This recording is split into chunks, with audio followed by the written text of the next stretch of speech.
मेरे लिए बड़ी खुशी की बात है कि हमारे एक परिवार के सदस्य श्री सुशील जी ने एक बहुत बेहतरीन किताब अपने अनुभव से लिखा हुआ है, जिसका नाम है कहानी क्रिकेट की।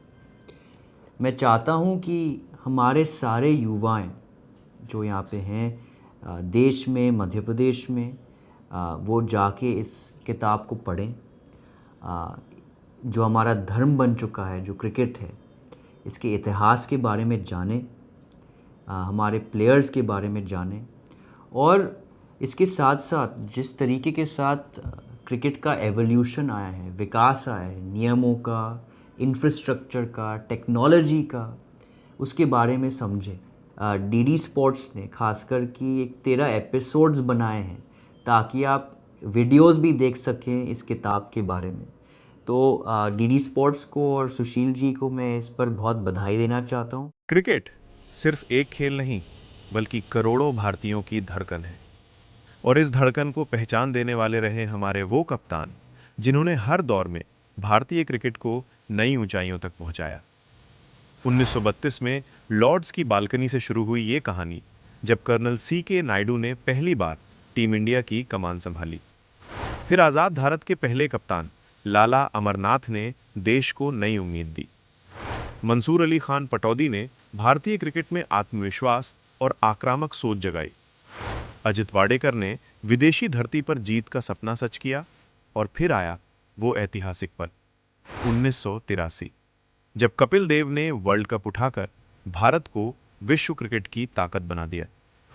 इसके बाद सचिन तेंदुलकर का जुनून, राहुल द्रविड़ का धैर्य, महेंद्र सिंह धोनी की शांत रणनीति, सौरव गांगुली की आक्रामक कप्तानी और नई टीम इंडिया का आत्मविश्वास, विराट कोहली का जज्बा, रोहित शर्मा की कप्तानी और सूर्य कुमार यादव की आधुनिक क्रिकेट वाली निडर सोच भारतीय क्रिकेट की इस यात्रा को और भी शानदार बनाती है। तो आइए सुनते हैं भारतीय क्रिकेट कप्तानों की वो अनसुनी कहानियां, हमारे खास मेहमान पद्मश्री सम्मानित वरिष्ठ क्रिकेट कमेंटेटर सुशील दोशी जी के साथ। क्रिकेट के मैदान पर कप्तान की अहम भूमिका होती है। वो अपने व्यक्तिगत स्किल्स को निभाने के साथ साथ अपनी टीम के लिए रणनीति भी बनाते हैं और साथ ही खिलाड़ियों को प्रेरणा भी देते हैं। इस विषय पर प्रकाश डाला है बहुचर्चित किताब कहानी क्रिकेट की ने। तो आइए इसके बारे में और जानकारी हासिल करते हैं इस किताब के लेखक और जाने माने क्रिकेट कमेंटेटर पद्मश्री से सम्मानित सुशील दोशी जी से। दोशी जी, आपका स्वागत है। धन्यवाद मेघा। और मैं सोचता हूँ कि ये तमाम एपिसोड्स देखकर आपको भी मज़ा आ रहा होगा। भारतीय क्रिकेट की भी यात्रा इसमें शामिल है और विश्व क्रिकेट की यात्रा भी शामिल है। तो इस यात्रा का आनंद उठाते हैं। जी बिल्कुल। और भारतीय क्रिकेट की यात्रा जब शुरू हुई, पहला टेस्ट जब भारत ने खेला, तो भारत का नेतृत्व कर रहे थे C.K. नायडू, एक बहुत इन्फ्लुएंशियल फिगर। नहीं, बहुत बड़े। मुझे उनसे मुलाकात करने का मौका भी मिला। वास्तव में एक इंटरव्यू मैंने उनका आखिरी वक्त पर किया था, जो कि स्पोर्ट्स एंड पास टाइम की पत्रिका में छपा था। उस समय बड़ा इंटरव्यू था। तो उन्होंने कहा था कि I am still not out से C.K. ऐसा था। तो बड़े अनुशासन प्रिय और बहुत ही हिम्मतवर। और 1932 में उनको भारतीय टीम का कप्तान बनाया गया था और विदेशों में जाकर भारतीय प्रतिभा को उन्होंने अच्छी तरह से दिखाया कि कप्तानी किस तरह से होती है, टीम किस तरह से लड़ती, क्योंकि वो फॉर्मेटिव ईयर्स जिसको कहते हैं ना, शुरुआत में आप किस तरह से प्रदर्शन करते हैं। तो हार जीत से परे भी आपने भारतीय क्रिकेट की पताका कि इनको भारतीय क्रिकेटर्स में प्रतिभा है, तब हमने देखा था कि कर्नल नायडू ने भी 81 रन बनाए थे लॉर्ड्स पर। उसके अलावा हमने देखा कि निसार बॉलिंग कर रहे थे, तेज़ गेंदबाज, बहुत ही तेज़ गेंदबाजी करते थे और दुनिया बड़ी प्रभावित थी। अमर सिंह सीम के सहारे अच्छी बॉलिंग करते थे। तो कई ऐसे खिलाड़ी थे जिन्होंने बहुत वहाँ पर प्रभाव छोड़ा और भारतीय ये दिखा दिया कि भारत क्रिकेट में आगे आने वाला है। वो फॉर्मेटिव ईयर्स थे, शुरुआत के दिन थे और कहते हैं ना पूत के पाँव पालने में। तो शुरुआत में आप आए और आपने दिखाया कि हम में दमखम है, हम में प्रतिभा है, हमने हिम्मत है, हम में दिलेरी है और हम आगे बढ़ सकते हैं, क्रिकेट के प्रति हम में जुनून है। तो वो बात आगे चलकर सही भी साबित हुई। तो वो एक बड़े कप्तान। और ये बात उस दौर की है जब भारत आज़ादी की लड़ाई लड़ रहा था और अंग्रेज़ों से तब तक भारत को आज़ादी नहीं मिली थी। तो इंग्लैंड की धरती पर जाके एक मैसेज छोड़ना कितना महत्वपूर्ण था ये? नहीं, बहुत महत्वपूर्ण था और अब ये दिखाना कि भाई उनके अलावा भी हम भी क्रिकेट खेल सकते हैं और ऐसा नहीं कि आपने हमको सिखाया तो हम आपसे बेहतर नहीं बन सकते हैं। यहाँ पर ऐसे स्ट्रोक्स खेलकर दिखाए जो अंग्रेज नहीं लगाते थे। तो ये एक शुरुआत तो थी कि ओरिएंटल आइज एक बहुत बड़ी बात कही जाती थी कि आईसाइट जो ओरिएंटल लोगों की होती है, एशियाई लोगों की, वो तेज़ रहती है, वो गेंद को जल्दी पहचान लेते हैं जब उनकी तरफ गेंद आती है। तो ये बात उन्होंने दिखाई और ऐसे स्ट्रोक्स खेलते थे जो अंग्रेज़ नहीं खेल सकते, तो वो खुद भी बहुत प्रभावित थे। और यहाँ पे जादूगरी का खेल तो शुरू से चलता था कि, और इसीलिए जो स्पिन की कला जो भारत में दिखाई दी थी ना, वो दुनिया में कहीं नहीं दिखाई दी। तो बहुत अच्छे स्पिनर्स भारत में शुरू से रहे, तो उसका दुनिया लोहा मानती रही। और फिर आए स्वतंत्र भारत के पहले कप्तान लाला अमरनाथ। 1948 में देखे स्वतंत्रता प्राप्ति के बाद ऑस्ट्रेलिया टीम गई थी, लाला अमरनाथ कप्तान थे और भारत भले ही हार गया, लेकिन वहाँ भी हमने देखा विजय हजारे ने एक ही टेस्ट मैच के दोनों पारियों में शतक लगाया था और डॉन ब्रैडमैन तो प्रभावित थे कि जिस तरह से लाला अमरनाथ कप्तानी कर रहे थे, भले ही हार गए हम, लेकिन उन्होंने प्रभाव छोड़ा कि ये कप्तान बहुत अच्छे हैं। और उन्होंने एक पारी खेली थी मेलबर्न में, उसमें शतक लगाया था और मुझे याद है कि उन्होंने कहा था कि ये ऐसी ऑफ ड्राइव्स उन्होंने ज़िंदगी में कभी नहीं देखे जैसे लाला अमरनाथ। नील हार्वे ने ये बात कही थी। तो उन्होंने कहा था कि ऐसे ऑफ ड्राइव्स जो उन्होंने लगाए वो उनकी ज़िंदगी में इतने बढ़िया हाफ ड्राइव्स, हालांकि नील हार्वे तब छोटे थे लेकिन देखने गए थे, तो उन्होंने ये बात कही। तो भारतीयों ने अपना प्रभाव जमाना शुरू किया विदेशों में और आज जो भारतीय क्रिकेट टीम दिखाई दे रहा है ना, विश्व के ऊंचे पायदान पर बैठी है, तो इन शुरुआती स्तंभों को हम कभी भूल नहीं सकते। और उनमें से एक स्तंभ थे टाइगर पटौदी। इनफैक्ट बचपन में ही एक एक्सीडेंट उन्होंने फेस किया जिसके कारण उनकी एक आंखों की रोशनी बहुत कम हो गई। उसके बावजूद भारत के लिए क्रिकेट खेला, कप्तानी की, राजसी परिवार से आते थे। नहीं, बहुत अच्छे कप्तान थे, टीम उनकी बड़ी इज्जत करती थी और सबसे बड़ी बात क्या कि वो बॉलर के ऊपर से स्ट्रोक्स खेलते थे। अगर मिड ऑन खड़ा है, मिड ऑफ खड़ा है तो मिड ऑन के ऊपर से वो स्ट्रोक लगाकर रन बनाते थे, तो वो दर्शकों को बड़ा आंदोलित करते थे। तो दूसरी बात ये कि हार जीत से परे भी वो विरोधी के गली में जाकर क्रिकेट को खेलने की कोशिश करते थे। तो पॉजिटिविटी, जो सकारात्मकता भारतीय क्रिकेट में लाए और टीम में एकजुटता की जो भावना उनके समय, और स्पिनर्स का उन्होंने बहुत अच्छा उपयोग किया। प्रसन्ना बेदी चंद्रशेखर का उन्होंने जो उपयोग किया ना, उसकी दुनिया मुरीद थी। और लोग कहते हैं, जैक फिंगल्टन ने भी लिखा कि एक आंख से अगर कोई ऐसा खेल सकता है तो दो आंखें होती तो वो क्या करता। तो ये से पता चलता है कि उस आदमी में एक आंख होने के बावजूद भी कितना जुनून था और किस तरह से उसने अपने क्रिकेट को, ये मानवीय हिम्मत की एक ऐसी मिसाल जो क्रिकेट के इतिहास में बहुत कम देखने को मिलती है। तो कहानियां और किस्से तो जारी रहेंगे, लेकिन अभी वक्त हो चला है कुछ संदेश का।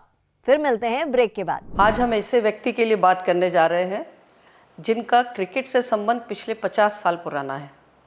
सुशील जी से मेरे बहुत ही घनिष्ठ संबंध रहे हैं, बहुत ही आत्मीय संबंध रहे हैं। उनके क्रिकेट के नॉलेज के बारे में कुछ बोलना यानी बहुत ही मुश्किल बात है।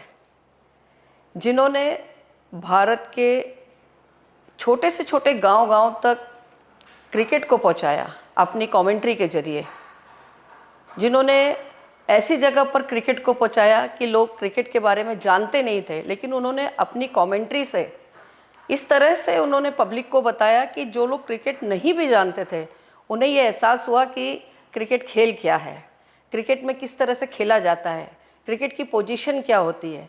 ये मैंने कई लोगों के मुंह से सुना कि दोषी जी की कमेंट्री के बाद में हमने क्रिकेट को जाना और पहचाना।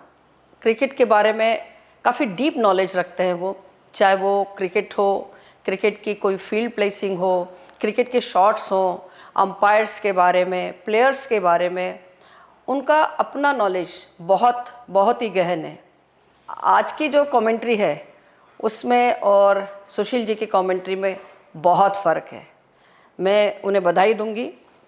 उन्होंने ये बहुत ही एक अच्छी किताब लिखी है कहानी क्रिकेट की, और मैं चाहूँगी कि वो आगे भी क्रिकेट के लिए इस तरह से नई नई बुक्स लिखें, पब्लिक को और क्रिकेट के बारे में गहनता से समझाएं, क्योंकि आज की तारीख में क्रिकेट हमारे देश का एक राष्ट्रीय खेल बन गया है और हर कोई जानना चाहता है। जब मैं विमेंस क्रिकेट के लिए टैलेंट सर्च के लिए जब बाहर जाती हूँ तो मैंने देखा गांव-गांव में महिलाएं हैं, बच्चियां हैं, वो भी क्रिकेट के बारे में काफ़ी अच्छी बात करती हैं। और एक दो जगह तो जब मैं गई थी, जैसे सागर और जबलपुर में, जब मैं एक विलेज में गई थी तो कुछ लेडीज़ ने मुझसे पूछा था कि आप जिस शहर से आए हैं वहाँ पर हिंदी के बहुत अच्छे कमेंटेटर हैं सुशील दोषी जी। तो मुझे बहुत गर्व महसूस हुआ कि हम भी उसी शहर में रहते हैं जहाँ सुशील जी रहते हैं। तो बहुत बहुत बधाई हो मेरी तरफ से सुशील जी को। देखिए कहानी क्रिकेट की पद्मश्री अवॉर्डी श्री सुशील दोषी के साथ हर रविवार सुबह 9 बजे सिर्फ डीडी स्पोर्ट्स पर। और ऐसा ही कुछ भारत ने दिखाया 1971 में। ये उस वक्त की बात है जब वेस्ट इंडीज टीम काफ़ी स्ट्रॉन्ग हो रही थी और काफ़ी इंटिमिडेटिंग होती थी घर पे, और तब भारत ने अजीत वाडेकर की कप्तानी में वेस्ट इंडीज को सीरीज में मात दी थी। आपने तो बिल्कुल कह दिया ना कि भारतीय क्रिकेट के सबसे भावुक कर देने वाले क्षणों में से इसे एक माना जा सकता है। देखिए, इंग्लैंड और वेस्ट इंडीज़ में जाकर उन टीमों को हराना लोग सोचते थे कि सपने जैसी बात है, ये हो ही नहीं सकता। लेकिन इंग्लैंड में जाकर इंग्लैंड को हरा दिया 1971 में, तो वो चंद्रशेखर ने सभी की मुसीबत कर दी। और बाद में जब वेस्ट इंडीज़ गए, जहाँ इतने बड़े बड़े तेज़ गेंदबाज, एंडी रॉबर्ट्स, मैल्कम मार्शल, है ना, माइकल होल्डिंग जैसे बॉलर, जो क्रिकेट की दुनिया में इतने खूंखार बॉलर किसी एक समय में कभी हुए ही नहीं, ऐसे बॉलर्स के सामने भारत ने जीत हासिल की। और उसमें अजीत वाडेकर का नेतृत्व बहुत सराहाया गया। तब सुनील गावस्कर ने 774 रन बनाए एक ही श्रृंखला में। और अब उस टीम में गैरी सोबर्स जैसे खिलाड़ी, बड़े बड़े खिलाड़ी जिनका नाम लोग जानते थे और आज भी जानते हैं, ऐसे खिलाड़ियों की टीम को हराकर, और जब मुझे याद है कि जब बम्बई में आए बाद में उनका ऐसा स्वागत किया गया, पूरे बम्बई में उनका जुलूस निकाला गया, लोग खिड़कियों से उन्हें देखते रहे और लाखों की संख्या में लोग उनको देखने आए, जो एयरपोर्ट से लगाकर उनकी यात्रा निकाली गई।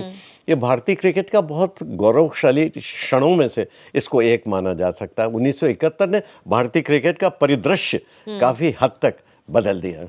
और ऐसा ही कुछ 1983 में देखने को मिला, जब वेस्ट इंडीज, जिसने 1975, 1979 में काफ़ी डोमिनेंट तरीके से वर्ल्ड कप्स जीते, उस टीम को फाइनल्स में परास्त करके भारत ने ट्रॉफी अपने नाम की। नहीं, वो तो भारतीय क्रिकेट का पहला सबसे बड़ा अवसर, सबसे बड़ा क्षण, जिसने हर भारतीय को रोमांचित भी कर दिया, गौरवान्वित भी कर दिया।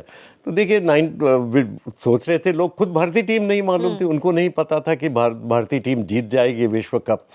और जब उन्होंने रन बनाए ना, तो कपिल देव ने पूरी टीम को इकट्ठा किया और कहा कि बॉयज़ डोंट वरी, उन्होंने अगर 183 रन्स बनाए हैं तो उतने रन उनको बनाने पड़ेंगे। अगर हमने 183 बनाए तो ऐसे नहीं कि मुफ्त में खड़े हो जाएंगे, और कोशिश करोगे उनको उसके पहले रोक दें। और भारतीय टीम ने वो काम कर दिया, असंभव को संभव बना दिया। तो वो बहुत बड़ा क्षण था, उसने भारतीय क्रिकेट का पूरी तरह से चरित्र बदल दिया और सपने जागृत हो गए। हर आदमी को लगा कि भाई हम तो चैंपियन हैं, हम कोई मामूली टीम नहीं है, पहले मालूम नहीं था। तो ये जब सपने जागृत हुए ना, उससे भारतीय टीम में और पूरे देश में एक क्रिकेट की लहर छा गई। हालांकि उनको इतना पैसा नहीं मिला, लेकिन उनके प्रयासों के कारण बाद में क्रिकेट बहुत ही समृद्ध हुआ। तो आज की जो पीढ़ी करोड़ों में खेल रही है क्रिकेट खेलने वाली, उनको उस कपिल देव की टीम का ऋणी अपने आप को मानना चाहिए, जिन्होंने क्रिकेट की ऐसे हालात कर दिए कि आपको आज समृद्धि की तलाश में आप भटक रहे थे तो वहाँ पर समृद्धि आपको मिल गई। तो जब उस ट्रॉफी को लिफ्ट किया कपिल देव ने, तो कई युवा खिलाड़ी, अप एंड कमिंग प्लेयर्स जैसे सौरव गांगुली, सचिन तेंदुलकर, राहुल द्रविड़ उसके साक्षी बने और वहां से इंस्पिरेशन लेकर उन्होंने अपना करियर बनाया। नहीं, बिल्कुल खुद कहते हैं कई खिलाड़ी कि कपिल देव को देखकर हमारे सपना जागरूक हुए। खुद तेंदुलकर ने ये बात कही और सुनील गावस्कर तो कहते ही हैं कि भाई भारतीय क्रिकेट का बहुत ही गौरवशाली क्षण, और सब मानते हैं इस बात को। उसने क्रिकेट में एक व्यावसायिक एक माहौल पैदा कर दिया कि क्रिकेट को बड़े मौक़ों पर और बड़े लोगों में और विशाल जनसमूह को बेचा जा सकता है, और क्रिकेट के हालात बदले जाते। क्रिकेट से जुड़े सभी लोगों को ग्रास रूट लेवल तक, रणजी ट्रॉफी, नीचे के खेलने वाले खिलाड़ी, अंपायर, सभी को पैसा इसमें से मिल सकता है। और बाद में ये काम शुरू भी हुआ, हमको मालूम है। तो वो जो एक तरह से मील का पत्थर जिसको कहते हैं ना, वो काम हुआ था। बातें अभी और भी हैं, लेकिन अभी वक्त हो चला है एक छोटे से ब्रेक का। देखिए कहानी क्रिकेट की पद्मश्री अवॉर्डी श्री सुशील दोषी के साथ हर रविवार सुबह 9 बजे सिर्फ डीडी स्पोर्ट्स पर। और इस बीच एक बड़ा ऐसा फेज आया था जब भारतीय टीम विदेशी धरती पर सीरीज जीतने में सफल नहीं रह पा रही थी, चूक जा रही थी। ऑस्ट्रेलिया के खिलाफ सीरीज लेवल किया लेकिन जीत नहीं आ रही थी। तब कप्तान संभाली राहुल द्रविड़ ने, जब भारतीय टीम ने पहले वेस्टइंडीज को 2006 में और इंग्लैंड को 2007 में उनकी जमीन पर शिकस्त दी। नहीं, लोग कहते थे कि भाई इंग्लैंड को इंग्लैंड में हरा दिया, लेकिन ऑस्ट्रेलिया को ऑस्ट्रेलिया में नहीं हरा सकते आप। लेकिन वो काम भी हुआ, और प्रतिभाशाली खिलाड़ी भी बहुत आए। तेंदुलकर जैसी प्रतिभा, लोग कहते हैं ना कि 100 साल में ऐसी प्रतिभा आती है। कई लोग अभी एक दिन मदन लाल जी से बात हो रही थी, तो वो मदन लाल जो 1983 की भारतीय क्रिकेट टीम में थे, तो बहुत अच्छी बात कह रहे थे कि आजकल लड़के आते हैं अपने पिता के साथ, और बच्चे जो पैसे वाले होते हैं पिता, वो आते हैं कि भाई हमारे बच्चे को, आपको जितना पैसा चाहिए उतना ले लो, लेकिन हमारे बच्चे को तेंदुलकर बना दो। और मदन लाल उनको कहते हैं कि भाई तेंदुलकर 100 साल में एक दफ़े बनता है, तेंदुलकर रातों रात तो बनते नहीं। आपको ये चाहिए कि उसका जो सर्वश्रेष्ठ है वो मैं करवा सकता हूँ, लेकिन तेंदुलकर बनाने को कहेंगे तो मैं नहीं कर सकता। तो ये बात है। ऐसे खिलाड़ी, तेंदुलकर जैसे खिलाड़ी, या फिर विराट कोहली या सुनील गावस्कर जैसे खिलाड़ी, ये तो सदियों में एक दफ़े आते हैं, और जब आते हैं तो अपना असर छोड़ते हैं, पीढ़ियों को प्रोत्साहित करते हैं, न केवल अपने खेलों से बल्कि क्रियाकलापों से। हम देख रहे हैं कि तेंदुलकर ने, देखिए कितना प्रभाव छोड़ा। कप्तान तो थे, बड़े खिलाड़ी भी थे, लेकिन कभी ऐसी चीज़ों का विज्ञापन नहीं किया जिससे कि समाज को नुकसान हो। ऐसे शीतल पेयों का भी उन्होंने विज्ञापन नहीं किया। और यही बात विराट कोहली भी करते रहे कि जो मैं खुद ग्रहण नहीं करता हूँ वो चीज़ें मैं विज्ञापित नहीं करूँगा। तो ये लोग समाज पर, और सुनील गावस्कर हम देख रहे हैं कि अमेरिका में जाकर वो जो बच्चों के दिल में छेद हो जाता है ना, उनके ऑपरेशंस अपने पैसों से कराते हैं अमेरिका में जाकर।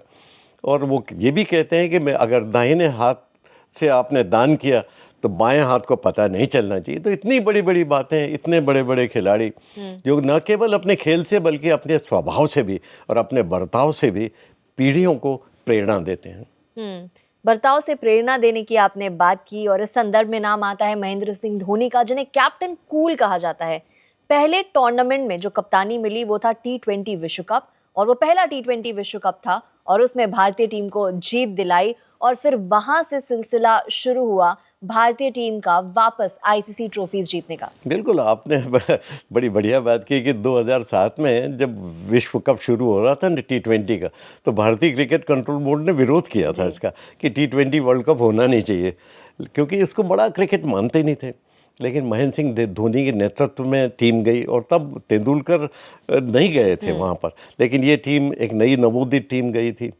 और मैं कमेंट्री कर रहा था पूरी श्रृंखला की उस समय, और मुझे याद है कि जब आखिरी ओवर जब कर रहे थे मिसबाह को, है ना, उन्होंने जोगिंदर को दी थी, जोगिंदर सिंह को गेंद दी थी, तब हम कमेंट्री बॉक्स में 4 क्रिकेटर्स थे और मैं अकेला नॉन क्रिकेटर था, और सब ने एक स्वर में कहा कि ये तो मरवा दिया इन्होंने। अब ये तो मामूली बॉलर है, इसको तो अभी मार देगा और रन बन जाएंगे, भारत हार जाएगा। लेकिन महेंद्र सिंह धोनी सही थे, हम सब गलत थे। उन्होंने वो उनका सोच ये था कि नया बॉलर है, लोगों को मालूम नहीं किस तरह की बॉलिंग करता है, उसकी रफ्तार का फ़ायदा नहीं उठा सकती, तेज़ गेंदबाजी नहीं कर सकता, तो वो शायद विकेट ले ले, और विकेट ले लिया और भारत ने वो विश्व कप जीत लिया। तो महेंद्र सिंह धोनी, इसीलिए तो मैं कहता हूँ कि जो अनहोनी कर दे वो है धोनी। उन्होंने वो काम कर दिया, और भारतीय क्रिकेट को जितनी ऊंचाई उन्होंने प्रदान की, भारतीय क्रिकेट के सबसे बड़े कप्तानों में से एक कहा जाएगा। 2011 की भी मैंने पूरे विश्व कप की कमेंट्री की ESPN स्टार के लिए, तो तब भी मुझे याद, उन्होंने जो आखिरी मैच में युवराज सिंह के बजाय खुद आ गए थे और फिर एक ऐसी पारी खेली जिसने मैच ही जिता दिया श्रीलंका के खिलाफ। तो ये तमाम चीज़ें, वो दिल की आवाज़ सुनते थे कि दिल में जो सोच रहा हूँ। और सबसे बड़ी बात कप्तान की जो होती ना, कि आप जब जीत जाओ तो पूरी टीम को उसका श्रेय दो, उनको भागीदार मानो, लेकिन हार जाओ तो जिम्मेदारी अपने ऊपर लो। तो ये जो भावना है ना, टीमों को भावुक कर देती, और सारी टीम कप्तान के पीछे भिड़कर फिर आपको जिताने की कोशिश करती। तो ये तमाम चीज़ें हैं ना, ये बड़े कप्तानों की निशानी है। उसके बाद फिर विराट कोहली कप्तान बने उनकी, और फिर रोहित शर्मा ने भी भारतीय क्रिकेट को ऊंचाई दी। हम जानते हैं कि विश्व कप उन्होंने T20 का जितवाया। तो ये तमाम चीज़ें, भारतीय क्रिकेट अब ऐसे पायदान पर है जहाँ से लोगों के सपने ऐसे जागृत हो गए कि वो विश्व विजेता के सिंहासन पर बैठना चाहते हैं। और विराट कोहली की कप्तानी की सबसे खास बात प्रॉबेबली ये रही कि विदेशी धरती पर फियरलेसनेस वो अपनी टीम में लेकर आए, और फिटनेस कल्चर भी उन्होंने टीम में। ये आपने बहुत अच्छी बात की कि फिटनेस के मामले में और फील्डिंग, और खास करके फिटनेस के उन्होंने उस तरह योयो टेस्ट भी उन्होंने शुरू करवाया कि फिटनेस बहुत ज़रूरी है। और फील्डिंग भारतीय क्रिकेट टीम की ये कमज़ोरी रही थी पहले, लेकिन जब उनके कार्यकाल में हमने देखा कि फील्डिंग इतनी अच्छी हो गई है, वो इसका कारण फिटनेस पर जोर, और पूरे क्रिकेट कंट्रोल बोर्ड ने भी इस बात को माना, इससे फिटनेस से सकारात्मकता बहुत आती है, और फील्डिंग के मामले में भारतीय टीम अब विश्व की बड़ी बड़ी टीमों को टक्कर दे रही है। तो ये एक बहुत बड़ा बदलाव, सकारात्मकता उनकी कप्तानी में। बिल्कुल। और उसके बाद आए रोहित शर्मा। हालांकि रोहित शर्मा को कप्तानी अपने करियर में काफ़ी लेट मिली, लेकिन उस कप्तानी मिलने के बाद के पीरियड में भारतीय टीम ने बहुत अच्छा प्रदर्शन किया ICC टूर्नामेंट्स में। अब वो चाहे 2024 का विश्व कप हो, उससे पहले 2023 के विश्व कप में फाइनल्स में हार का सामना करना पड़ा, लेकिन फिर चैंपियंस ट्रॉफी में 2025 की शुरुआत में भारत ने जीत का परचम लहराया।